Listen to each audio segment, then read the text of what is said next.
ಕುಮಾರ್ ಗಂಧರ್ವ ಬಗ್ಗೆ ಎಲ್ಲ ಮಾಡಿದೆ ನಾನು. ಆ ಸಂದರ್ಭದಲ್ಲಿ ಕೆಲವ್ರನ್ನ ನಾನು ಇಂಟರ್ವ್ಯೂ ಮಾಡಿದೆ. ಅಲ್ಲಿ ಅವರು ಜಮಖಾನ ಅಂತೇಳಿ ಬರ್ತಾವೆ ನಮ್ಮ ಕಡೆಗೆ, ಕಾರ್ಪೆಟ್ ಅಂತ ಈಗ ನಮ್ಮ ಉತ್ತರ ಕರ್ನಾಟಕದಲ್ಲಿ ಜಮಖಾನ ಅಂತಾರೆ. ಜಮಖಾನವನ್ನು ಏನಪ್ಪ ಅಂದ್ರೆ ಎರಡೆರಡು ಜಮಖಾನಗಳನ್ನು ಮಡಚಿ ಅದನ್ನ ಏನಪ್ಪ ಅಂದ್ರೆ ಹಾಸ್ತಿದ್ರಂತಾರೆ. ಅವನು ಮುಗಿಬೇಕಾಯ್ತಂತನಪ್ಪ ಅಂದ್ರೆ ವರ್ಷಗಟ್ಟಲೆ ಆಗ್ತಿತ್ತಲ್ಲ, ಅದು ಜಮಖಾನೆಲ್ಲ ಹರಿದು ಅದು ನೆಲ ಕಾಣ್ಬೇಕಂತಾರೆ.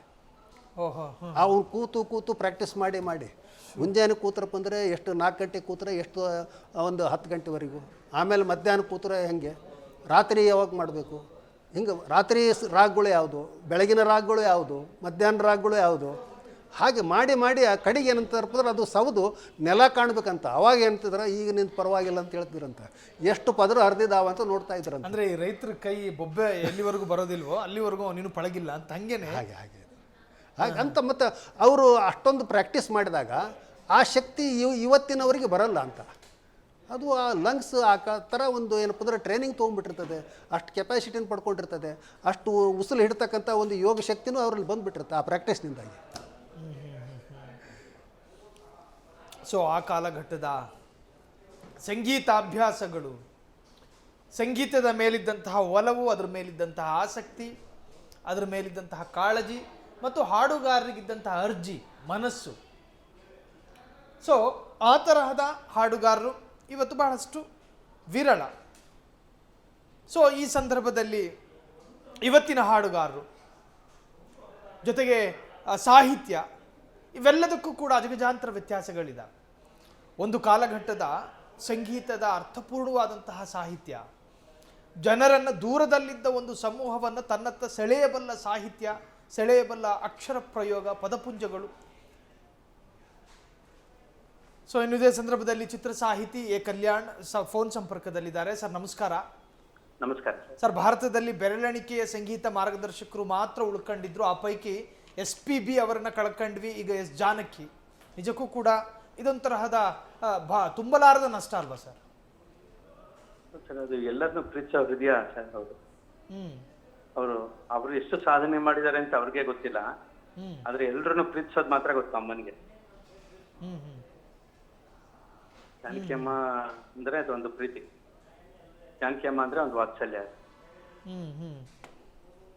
ಸರ್ ಈಗ ಸುದ್ದಿ ನಿಜಾನ ಸುಳ್ಳ ಅನ್ನೋದೇ ನನ್ಗಿನ್ನೂ ರಿಜಿಸ್ಟರ್ ಆಗಿಲ್ಲ ಸರ್. ಈಗ ಒಂದು 15-20 ನಿಮಿಷ ಮುಂಚೆ ನಂಗೆ ಮಾಧ್ಯಮದವರ ಫೋನ್ ಮಾಡಿದಾಗ ಗೊತ್ತಾಗಿದ್ದು. ಆಗ್ತಲ್ಲ ನಂಬೋದಕ್ಕೆ.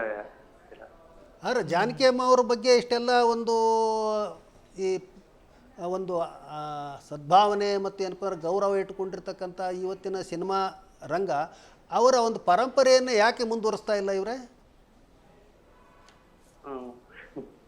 ಅದ್ರ ಬಗ್ಗೆ ಸರ್ ಈಗ ತಕ್ಷಣಕ್ಕೆ ನನಗೆ ಜಾನಕಿ ಅಮ್ಮನ ನೋಡ್ಬೇಕು. ಅವರನ್ನ ಈಗ ಇಲ್ಲಿ ಮೈಸೂರಲ್ಲಿ ಇದಾರಂತ ಸುದ್ದಿ ಇದೆ. ಅಮ್ಮನ ದರ್ಶನ ಮಾಡ್ಬೇಕು ಫಸ್ಟ್. ಇದೆ ತುಂಬಾ ನೋವಾಗತ್ತೆ ಸರ್. ಅಮ್ಮನ ಹೋಲಿಕೆನೇ ಇಲ್ಲ ಸರ್. ಅಮ್ಮ ಅಂದ್ರೆ ಅದಕ್ಕೊಂದು ಕಂಪ್ಲೀಟ್ ಅರ್ಥ ಅದು ಜಾನಕಿ ಅಮ್ಮ. ಸರ್ ಆತ್ಮೀಯತೆ ಇತ್ತ? ನೀವು ಈ ಹಿಂದೆ ಅವರನ್ನ ಭೇಟಿಯಾದ ನೆನಪುಗಳನ್ನ ಹೇಳ್ಬೋದಾ? ಸರ್ ತುಂಬಾ ಇದೆ ಸರ್. ಯಾಕಂದ್ರೆ ಸುಮಾರು ವರ್ಷಗಳಿಂದ ನಾನು ಅವ್ರ ಮನೆಗೆ ಸಾಕಷ್ಟು ಸರಿ ಹೋಗಿದ್ದೀನಿ, ಅವ್ರು ನಮ್ಮ ಮನೆಗೆ ಸಾಕಷ್ಟು ಸರಿ ಬಂದಿದ್ದಾರೆ. ನಾವು ಒಟ್ಟೊಟ್ಟಿಗೆ ಒಡನಾಟಗಳಿದೆ. ನನ್ನ ಹಾಡುಗಳು ಹಾಡಿದ್ದಾರೆ ಅಮ್ಮ. ಅದು ಈಗ ಏನಾಗಿದೆ ಅಂದ್ರೆ ಅವ್ರಿಗಿಲ್ಲ ಅಂತ ಅನ್ಕೊಂಡಾಗ ಆ ನೆನಪು ಮಾಡ್ಕೊಳ್ಳೋದು ಕೂಡ ಒಂದು ಇದಾಗತ್ತೆ. ತುಂಬಾ ಕಠಿಣವಾದ ಸಂದರ್ಭ ಇದು. ಸೊ ಅವ್ರಿಗಿಲ್ಲ ಅನ್ನೋದನ್ನ ಫಸ್ಟ್ ಜೀರ್ಣಿಸ್ಕೊಳ್ಳೋದೇ ಕಷ್ಟ ಆಗಿದೆ ಈಗ.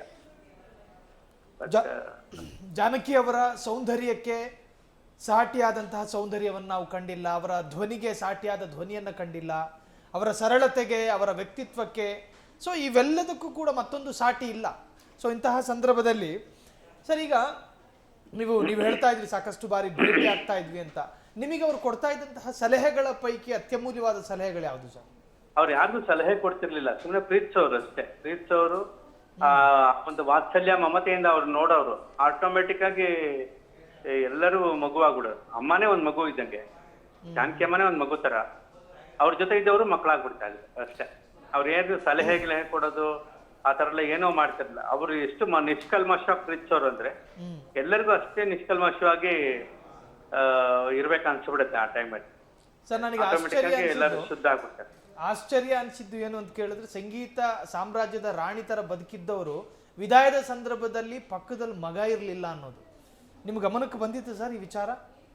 ಹೌದೌದು ಸರ್, ಎಲ್ಲರಿಗೂ ಗೊತ್ತಲ್ಲ, ಎಲ್ಲರಿಗೂ ಗೊತ್ತಿದೆ. ಹೌದು, ಅದೇ ಅದೊಂದು ನೋವು ಅವರಲ್ಲಿ ಇದ್ದೇ ಇರುತ್ತೆ. ಅಲ್ಲ, ಗೃಹ ಬಂಧನದ ಬದುಕಿನ ಬಗ್ಗೆ ಈ ಹಿಂದೆ ಮಾತನಾಡಿರುವಂತ ನೆನಪೇನಾದ್ರೂ ಇತ್ತ ಸರ್ ತಮಗೆ? ಇಲ್ಲ ಸರ್, ಆ ಥರದ್ದೆಲ್ಲ ಏನಿಲ್ಲ, ಆ ಥರದ್ದೇನಿಲ್ಲ. ಯಾವಾಗ ಹೋಗ್ತೀರಾ ಸರ್? ಎಲ್ಲಿದಾರಂತೆ? ಅದೇ ಈಗ ಅದರ ಸುದ್ದಿ ನಿಖರವಾಗಿ ಗೊತ್ತಾದ ತಕ್ಷಣ ನಾನು ಭೇಟಿ ಮಾಡ್ತೀನಿ, ನಾನು ಹೋಗ್ತೀನಿ, ದರ್ಶನ ಮಾಡ್ತೀನಿ. ಥ್ಯಾಂಕ್ ಯು ಸೋ ಮಚ್ ಇಷ್ಟೊತ್ತು ಫ್ರೀಡಮ್ ಟಿವಿ ಜೊತೆ ಮಾತನಾಡಿದ್ದಕ್ಕೆ.